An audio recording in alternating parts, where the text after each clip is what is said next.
Okay, 2 beers coming up. Thanks, Mike. Mud in your eye? That's 20 cents paid before you hoist in. Trusting guy, huh? Yeah.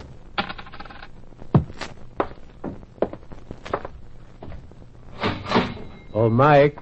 Yeah? Here's a tip for you. A little something extra. It's a good gag, huh?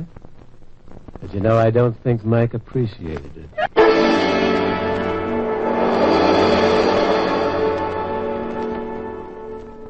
So Big Mike is dead. Murdered by 2 unfriendly strangers.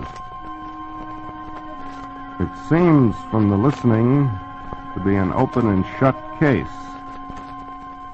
You simply find the 2 men who went into the bar at that particular time. And finding them shouldn't be difficult, since they each had a drink and left their glasses on the bar.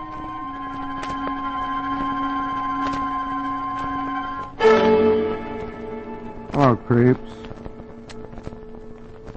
This is T4Y, opening the doors to the Mystery Playhouse. Tonight we bring you another story by your old favorite, William Irish. It's called Leg Man. You've already heard the crime being committed. Now we plan to lead you slowly through the maze of clues and evidence. See if you're as smart as you think you are. Now then, let's hear the rest of Leg Man by William Irish.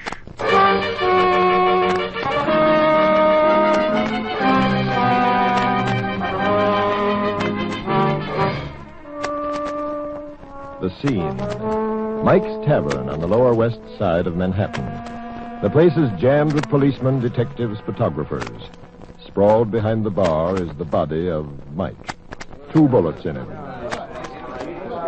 All right, boys, put those 2 glasses on the bar and let these reporters get some pictures. Inspector, how's chances of some info? My name's Burgess from the Globe. Oh, yeah? How much did they take the place for? It wasn't a cash killing. Not much dough in a bar at 9 in the morning. We got it figured for a grudge killing. Got yourself a suspect yet? Nope. We've got the culprit. Solid. He's cooked, washed, and bottled. You see those glasses we just put back there in the bar? Yeah, I see him. A whiskey jigger and a beer glass. Yeah. Well, the whiskey jigger was covered with fingerprints. Whose? A guy named Hastings. Chuck Hastings. Motive? Plain as the nose on your face. Had some kind of a row with Mike and threatened to get even with him in front of about 100 people. Any alibi? None at all. Says he was alone in his room all morning. Whose prints on the beer glass? None. Wiped clean. Well, that's funny, isn't it? If the beer glass was wiped clean, why not the whiskey jigger, too? It sounds fishy to me. Hey, you looking for trouble? One of the 2 guys had more presence of mind than the other. One remembered to wipe the glass. One forgot. The one who forgot was too busy. He was firing the shot. That's all. The case is closed.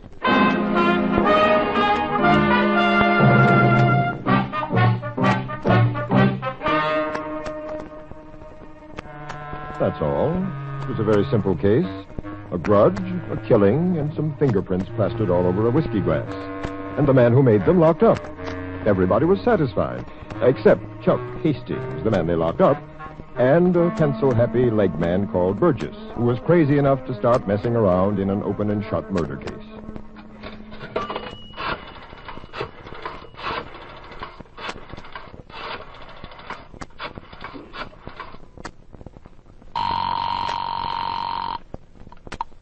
City desk. Eric?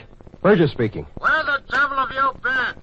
I could have written the history of Rome by now. Hold on, I'll give you a rewrite, man. No, wait a minute, boss. I don't have the whole story yet. All right. We're not doing pacework here, you know. 4 words will finish it, and arrest is expected. Well, as a matter of fact, the arrest has been made already. Oh. A guy called Hastings. He had a grudge against the owner, and his prints are on the death glass. Now, what are you waiting for? We're running a daily newspaper, not an annual.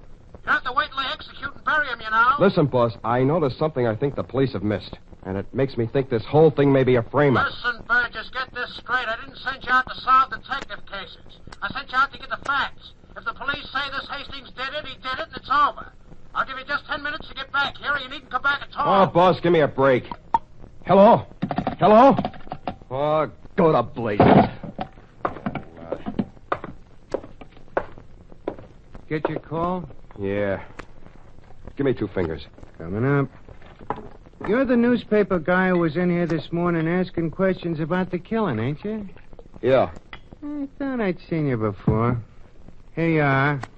That's 40 cents. What's the matter? Don't you trust me till I've finished it? Sure. Just habit, I guess. The owner, Mike, he never trusted anyone. He always collected for drinks right as he put them down instead of waiting until after. Picked it up from him, I guess. Sounds like a tight guy. Mike, you said a mouthful. Oh, a guy like that must have plenty of enemies. Oh, sure. Like who, for instance? I don't know. As a safe bet, I'd pick this fella Chuck Hastings the police pulled in. What's this grudge they say he had against Mike? Well, I don't know as I could say. Well, I was just wondering. For the paper, you know, I thought I could quote you. Yeah? Well, of course, it's no secret. Hastings and Mike had a row in here one night. This Hastings hands a boss a $10 bill to pay him off, and the boss just gives him change for $5. Things start to get rough, and Mike jumps over the counter and throws this Hastings out. I wouldn't say that was too much of a row. Well, that ain't all. After Mike throws him out, Hastings picks himself off the street and hollers in the door, "I'm gonna get you for this if it's the last thing I do." I guess he did all right. Funny thing, though. Looks like Mike still didn't trust him. Made him pay up this morning when he got his drink, like always. When I came in, the register was rung up at 20 cents. At 20 cents.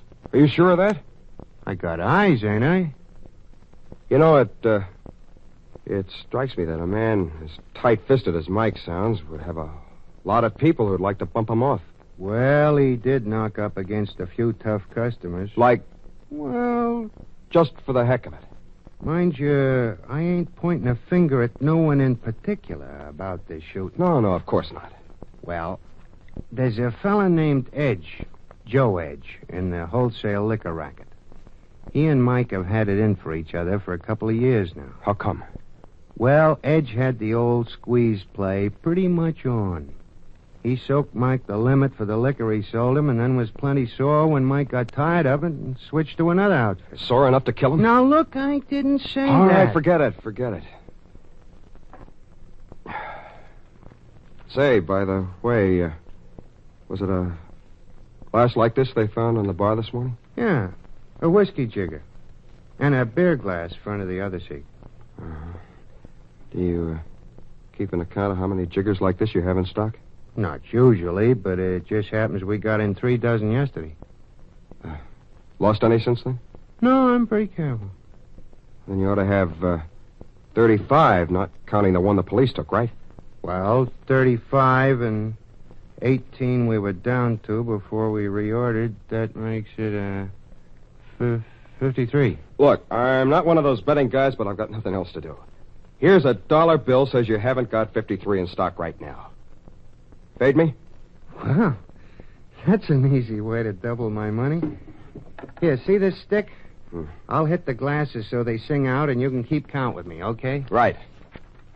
1, 2, 3, 4, 5, 6, 7.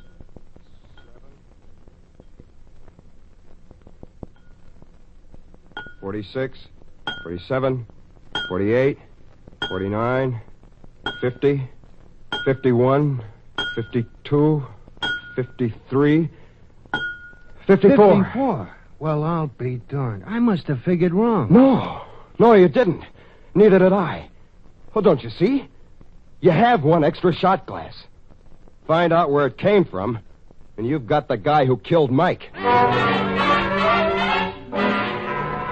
Here you are, buddy. Listen, was a whiskey jigger like this taken from your bar within the last few nights? No, take a thing like that. Don't bother me. Okay, thanks anyway. Did anyone take a shot glass like this from your bar? Are you kidding, mister? Okay, thanks. No jigger taken? Thanks. Nope. Thanks.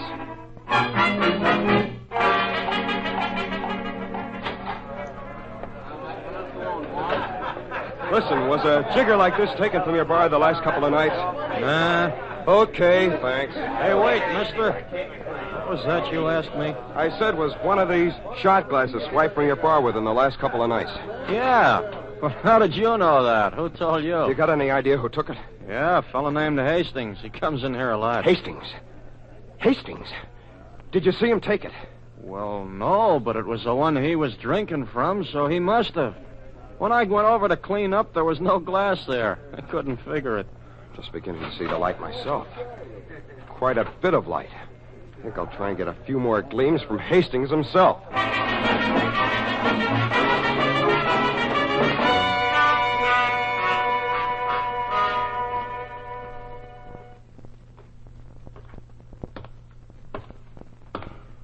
You'd think this was Old Home Week in the detention cells. Hastings is being held for murder, and you walk in to hold hands or something. How'd you swing it? The power of the press, officer. This is cell? Yeah. Hastings! No. Pencil Happy here wants to fan the air with you. 5 minutes. Speed it up.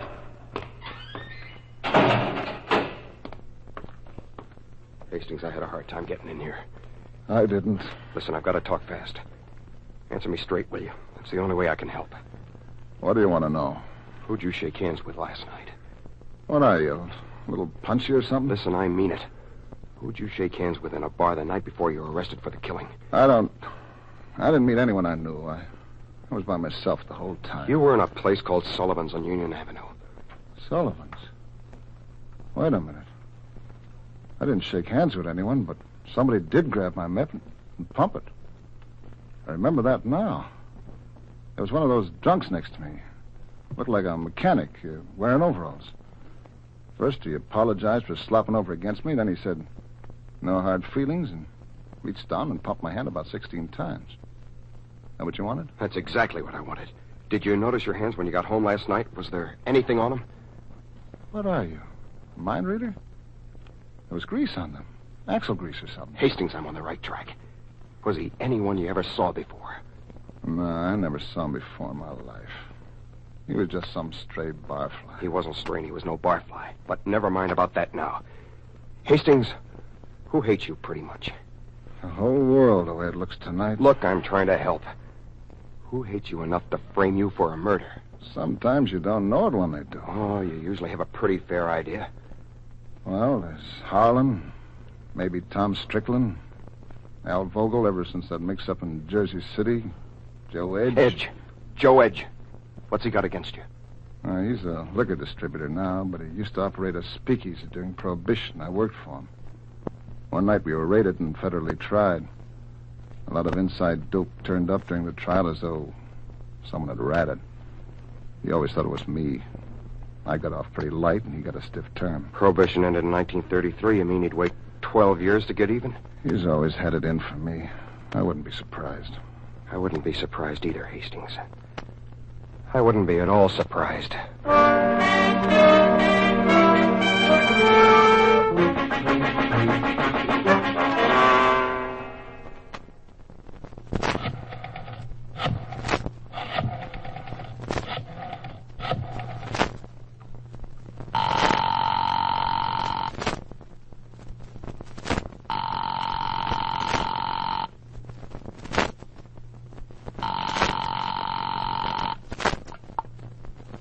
Hello? Hello? Is this the Joseph Edge who's in the liquor distributing business?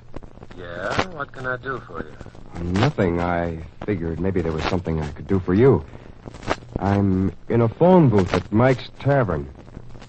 That's where you were this morning at about 9:15, weren't you? Mike's Tavern? Where's that? That's where they shot Mike. Afraid I don't get you. I'll explain. I was the first customer at Mike's Tavern this morning. I went in a minute or two after the place was opened up. I went into the washroom. I was in there when you came in. You didn't think to look in there. Well, tell that to the cops. The only drawback is they don't pay. Oh. A shake, is that it? I Been saving this for a rainy day. And it's pouring cats and dogs right now. Well, I hate to disappoint you, but it's real dry and sunny at this end. You don't believe I was there, do you? I'll draw you a picture. There was another guy with you. You stood up against the bar on the right-hand side. He stood on the left. After the shooting, one glass was wiped clean and the other... Now, is it clouding up a little at your end? Look, your proposition interests me. About how large an umbrella would it take to keep you dry? Oh, about a $500 one. That's a pretty large umbrella. This is a pretty heavy rainstorm. All right. Look, there's no harm in getting together and talking this over. Meet me tomorrow morning at 9 o'clock in front of a barber shop called the Empire. You can't miss it. It's on Central Avenue. You got it? Got it. Okay. See you then. Bye. Goodbye. 9 o'clock tomorrow morning. Who are you kidding, bro?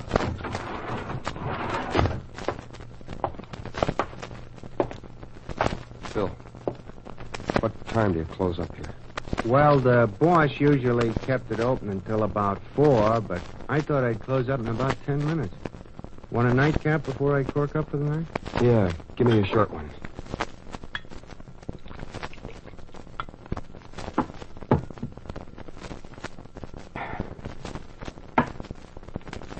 Here. No change. Gee, thanks. Hey. Don't look at it. Just take it over to the register with you. Good night. Good night. Well, I'll be doggone. He said keep the change, and it's nothing but a piece of paper all scribbled up with some writing on it. Keep the change.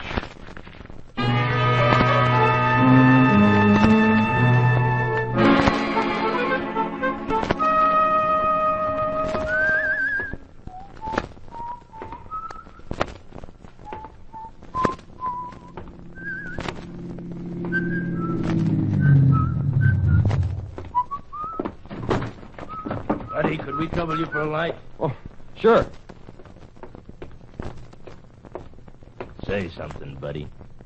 Well, what do you want me to say? Just that. That'll do very nicely, thanks. It's him, boys. I know him by his voice.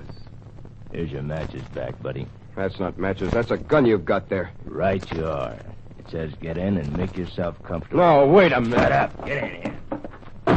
Okay, step on it.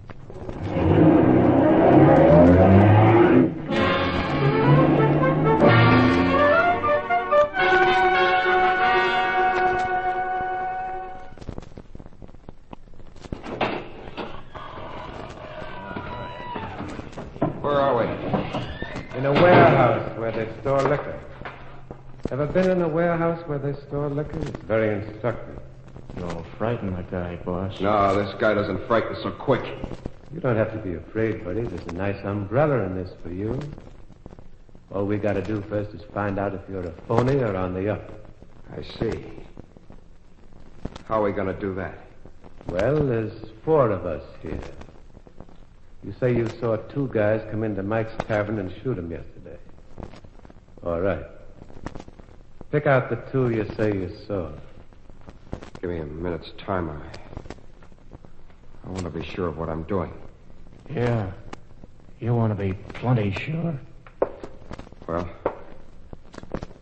there's you. Number 1, granite face there. And number 2. Eyes a little shifty. Come on, Eater. You know you don't. I don't know. I want to figure out what it's best for me to say. Especially with that very efficient-looking gun pointing at my stomach. So you know who it was? I suppose you know why it was, too? I do. It was a case of 2 birds with 1 stone, or with 1 whiskey jigger. A guy had a long-standing grudge against Hastings, and a hotter one against Mike Oliver for refusing to be hijacked by his liquor distributing ring. So he Figured one murder should be enough to take care of both men. Right? Go on, we're listening. Oh, it's quite simple. Joe Edge had one of his men with grease in his hand put on a souse act and follow Hastings into a bar. He shook hands with him. Hastings printed his own tips all over the glass he was using without even knowing it. Then the would-be souse swiped it and brought it to Edge. Edge took it to Mike's with him. Shot Mike. Switched glasses, left it behind there to frame Hastings. Shall I go on? Sure, go on. There's not much more except that the two guys I saw come into Mike's tavern and shoot Mike Oliver were you, Joe Edge, in front of me with a gun. You over there. The fourth guy with the shifty eyes. That was the wrong answer. You two were the ones that were there, so what's wrong about it? Sure. We were there. That's why it's the wrong answer. If you'd picked the wrong two, you probably would have walked out of here alive. But you picked the right two. So you'll have to take your 500 in capsule form now. Boss, hey! Holy mackerel, where'd that shot come from? Right here. What? The rest of you keep them up. The place is covered.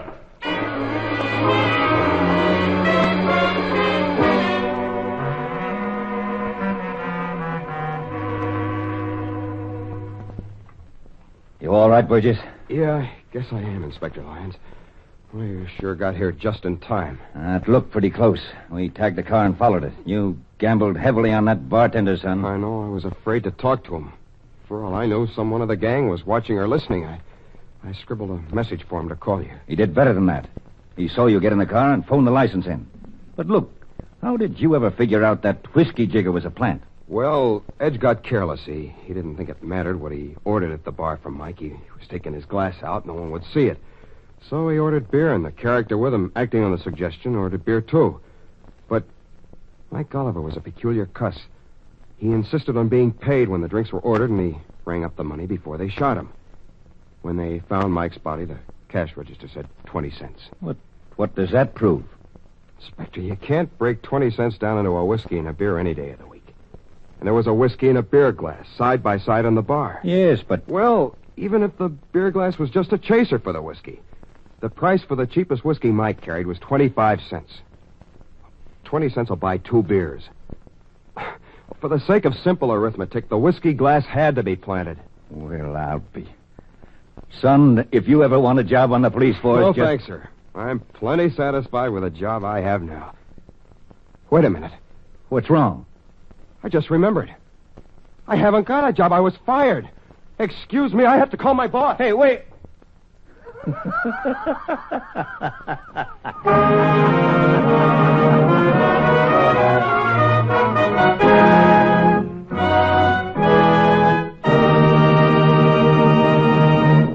That was the story called Leg Man, written by William Irish, an old friend to you Mystery Playhouse fans.